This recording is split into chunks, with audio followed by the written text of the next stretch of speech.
Salut à tous, la team OL et la team France. Thomas Chaud pour Lyon Fan TV. Très heureux les gars de vous retrouver pour une nouvelle vidéo en ce lundi 19 décembre qui pourrait être un jour important pour l'Olympique Lyonnais puisque le closing avec John Textor devrait avoir lieu aujourd'hui. On en saura plus. Et puis parce que nous sommes évidemment hyper tristes pour cette équipe de France en tant que supporter français. Parce que cette équipe nous a fait croire qu'elle pourrait aller chercher une troisième étoile. Elle nous a fait espérer. Et puis le scénario de ce match a été plutôt dingue. C'est d'ailleurs une vidéo débrief. J'ai pas pu la faire avec mes copains hier soir. Donc on fait un rapide débrief. Ou en tout cas mes impressions sur cette finale. Grandiose, une très grande finale qui a donné des émotions, je pense, à n'importe quel supporter de l'équipe de France, de l'équipe d'Argentine, mais de fans de football en général, parce qu'on a tout vu dans ce match. Et ça m'a rappelé un petit peu ce qu'on a pu voir en Ligue des Champions ces dernières saisons, avec notamment à partir des quarts de finale, franchement, des émotions dingues. Et hier soir, on en a eu des émotions de folie. On a vibré, vraiment. Il y a eu un scénario incroyable. Il y a eu des buts incroyables. Il y a eu des grands joueurs sur la pelouse. Et au final, une équipe de France qui perd au pénalty et qui laisse cette troisième étoile à l'équipe d'Argentine qui, elle, va coller sur son chasuble cette troisième étoile. Et d'ailleurs, un grand mot de félicitations à Nicolas Tagliafico, joueur de l'Olympique Lyonnais, qui est champion du monde et titulaire lors de cette finale. Donc bravo à lui. Et on a 2 champions du monde dans notre effectif. 3 champions du monde, que dis-je? J'allais oublier le pauvre Jérôme Boateng, Coco Tolisso et Nicolas Tagliafico. Vraiment, s'il pouvait ramener cette grinta, cette envie à l'Olympique Lyonnais et montrer maintenant avec son nouveau statut à nos joueurs qu'il faut se bouger, qu'il faut apporter une autre mentalité pour pouvoir gagner, bien ça serait cool. Voilà, donc ça, il y a évidemment la tristesse en tant que supporter français d'avoir perdu cette Coupe du Monde, cette finale, mais il y a aussi la joie d'un autre côté pour nous, supporters lyonnais, d'avoir un autre champion du monde dans notre effectif, et ça, c'est plutôt cool.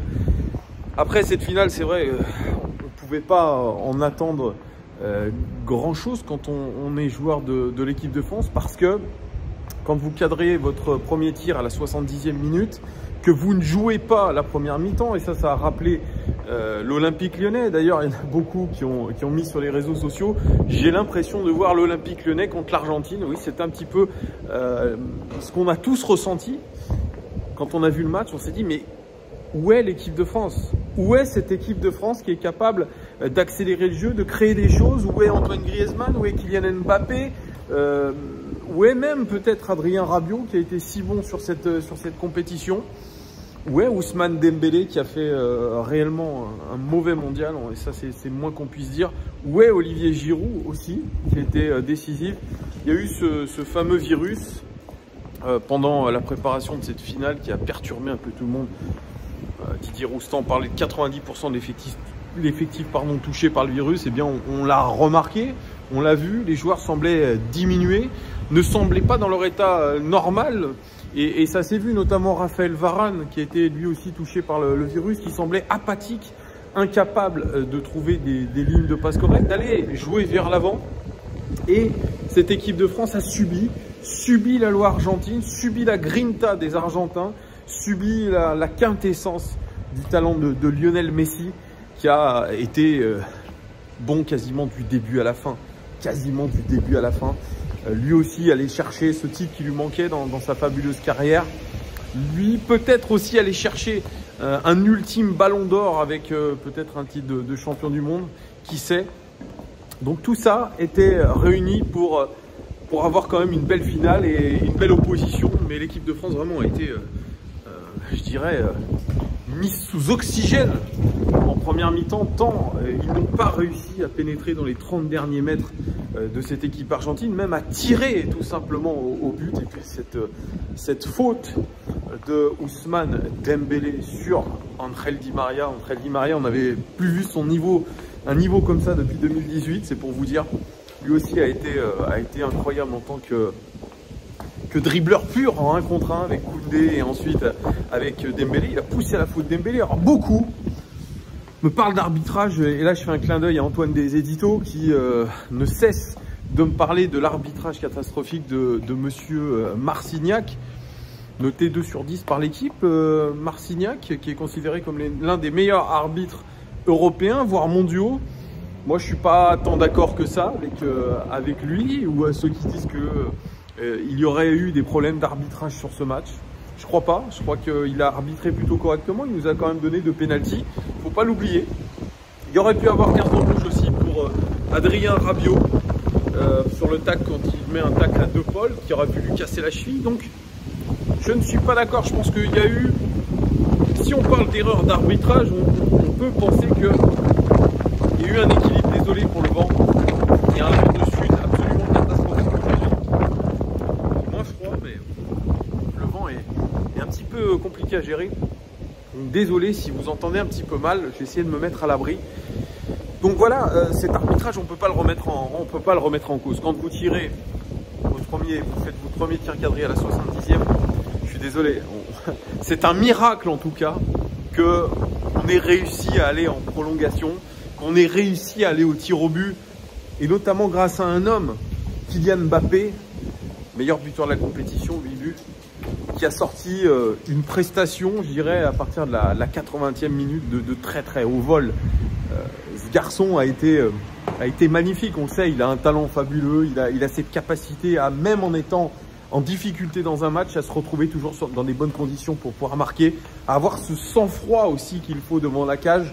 Et ça, c'est énormissime. Et on retiendra en tout cas de cette finale la prestation de Kylian Mbappé à partir de la 80e. Mais ça fait partie aussi de cette épopée, de ces joutes qu'ils se sont passées dans cette finale de Coupe du Monde. Moi, j'ai aussi en tête la rentrée de Randal Kolo Muani qui, à lui seul quasiment, a révolté un petit peu cette équipe de France. Seulement 5 sélections, mais la capacité à prendre ses responsabilités, à essayer de déverrouiller un petit peu ce match côté français. Et il l'a plutôt très bien fait. Alors bien sûr, ça aurait pu se terminer en apothéose avec ce duel face à Martinez. Et l'arrêt du gardien Martinez est exceptionnel, exceptionnel. Un arrêt de handballeur qu'il a sorti à la dernière minute. On peut parler aussi de l'arrêt de Hugo Lloris face à Lionel Messi. Cette frappe qui était un petit peu cadrée, mais il fallait quand même mettre cette claquette.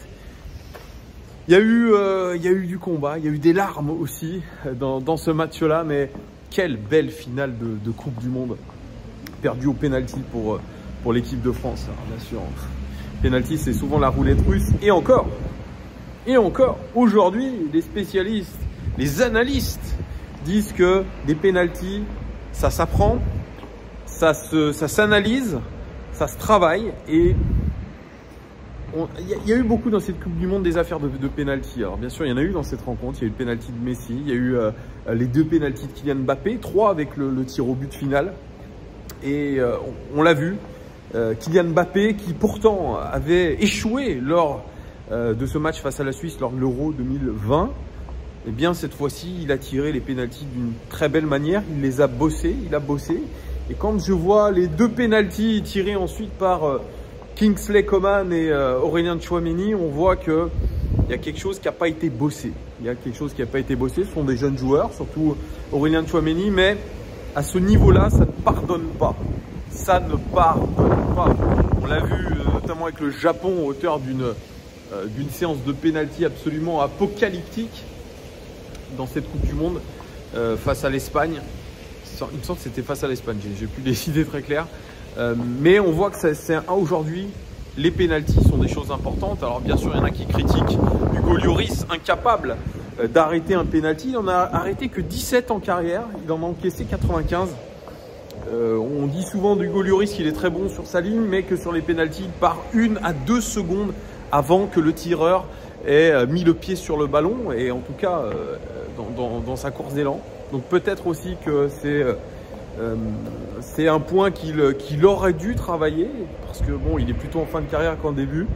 Il y en a qui lui en veulent, il ne faut pas lui en vouloir parce qu'il a sorti un mondial XXL. Hugo Lloris, on ne peut pas lui en vouloir vraiment outre mesure. Je vous le dis. Ces pénaltys ont fait la différence.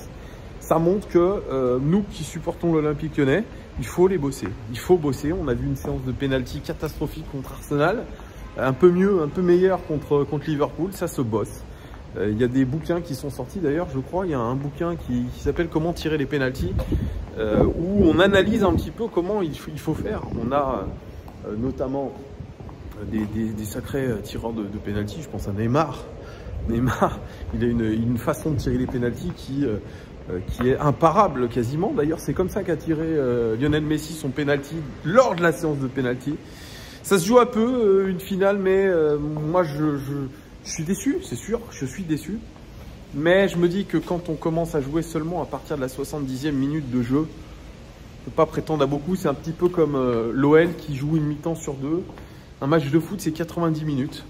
Bien sûr, vous avez de la chance d'avoir des facteurs X. Un facteur X dans l'équipe qui s'appelle Kylian Mbappé, qui est capable, lui, de vous sortir une masterclass n'importe quand.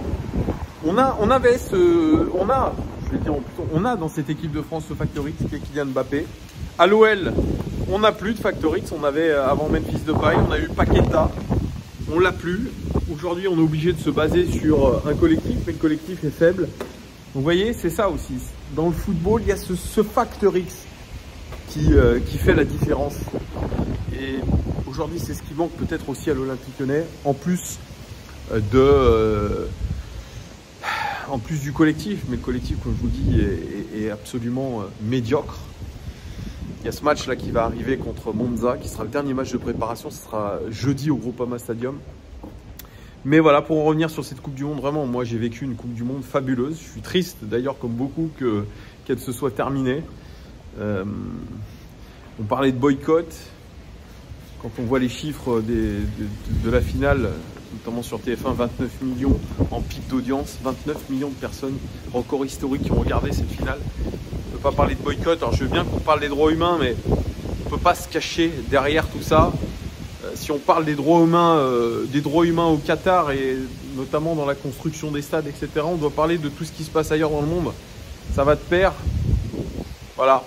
Mais si on reste uniquement sur le sportif, et que le sportif, et surtout ne parlons pas de politique, parce que c'est pas le but de cette chaîne, évidemment, c'est d'un point de vue sportif vraiment une très belle Coupe du Monde. On a vu des beaux matchs, on a eu des grosses émotions. Alors, tous les matchs n'ont pas été extraordinaires, mais en tout cas, on a eu vraiment, je dirais, beaucoup de plaisir à voir cette Coupe du Monde. Et elle finit avec une finale en apothéose. Et ça, c'est ce que j'aime. Alors bien sûr, pas de 3e étoile pour les Français, c'est bien triste. Comme je le lisais dans un article de l'équipe, dans un édito, c'était hier, il me semble. Quand on a la chance d'être en finale, il faut la gagner. Parce que vous ne savez pas ensuite si vous aurez l'opportunité d'y retourner et quand. Le Brésil a attendu plusieurs générations avant de revenir en finale d'une Coupe du Monde, de la gagner. Eh bien, nous, c'est pareil. Peut-être que ça sera difficile pour aller en finale dans une prochaine Coupe du Monde. Donc voilà, c'est maintenant ou jamais. Malheureusement, l'équipe de France va devoir se remettre de tout ça et passer à autre chose, avec ou sans Didier Deschamps. Il faudra voir ce qui va se passer. En tout cas, voilà, on a vécu de grands moments de football. Maintenant, place au championnat, place à l'Olympique Lyonnais qui retourne à la compétition officielle le 28 décembre contre Brest.